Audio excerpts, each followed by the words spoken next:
Book பண்ணி இந்த மாதிரி என் ஃப்ரெண்டுக்கு பிரச்சனை, நான் இந்த மாதிரி படம் சம்பளம் வாங்க நடிக்கிறேன், நீ பாதி சம்பளம் வாங்கிக்க. அந்த காலகட்டத்தில் அவங்க என்ன வாங்குவாங்களோ அது பாதி வாங்கி சொல்கிறார் தலைவர்.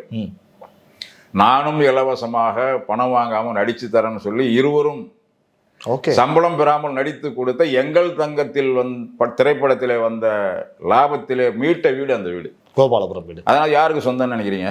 சட்டப்படி பத்திரம் யார்கிட்ட இருக்கோ அவங்களுக்கு தான் சொந்தம். அவங்களுக்கு தான் சொந்தம். அதை மீட்பதற்கு காரணமாக இருந்தவங்க உதவியா இருந்திருக்காங்க. அப்போ அந்த படத்தினுடைய 100வது நாள் விழா, தென்னாடும் தென்னவரை உள்ளவரை மன்னா உன் திருநாமம் துலங்க வேண்டும், உன்னாலே உயர்வு பெற்ற என் போன்றவர் அதை கண்டு பெருமைப்பட வேண்டும் என்று கவிதை பாடிய கருணாநிதி. கொடுத்து கொடுத்து சிவந்த கரங்களுக்கு சொந்தக்காரன் என்பதனாலா ராமச்சந்திரா நீ வாழ்கின்ற மாவட்டம் செங்கை மாவட்டம் என்று பெயர் பெற்றதுன்னு வக்கனை பேசினவர். அப்புறம் மலையாளி என்னாரு, நடிகர் என்னாரு, அது அப்படி அதில் அது ஒரு அம்மாவை பற்றி வெளி உலக தெரியாதது.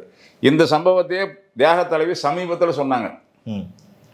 தலைவர் நினைவிடத்தில் ஒரு பத்திரிகையாளர் சந்திப்பில் எங்கள் பெரம்பலூர் ராஜா மத்திய அமைச்சர் இருந்தார்ல முன்னாள், தலைவர் பற்றி ஒரு கட்டத்தில் ரொம்ப சிறுமைப்படுத்தி பேசினார். அதுக்கு பதிலளிக்கும் போது தான் இந்த தகவலை அம்மா வெளியில் சொன்னாங்க. சின்னம்மா அம்மாவும் சொன்னதில்லை, தலைவரும் சொன்னதில்லை, சின்னம்மாவும் சொன்னதில்லை. அப்படிப்பட்ட தலைவி வளர்த்த இயக்கம், தலைவர் கண்டெடுத்த தனக்கு பின்னா அந்த கட்சியை நடத்த முடியும்னு சொன்னப்போ தலைவரை விட 16 அடி பாஞ்சவங்க.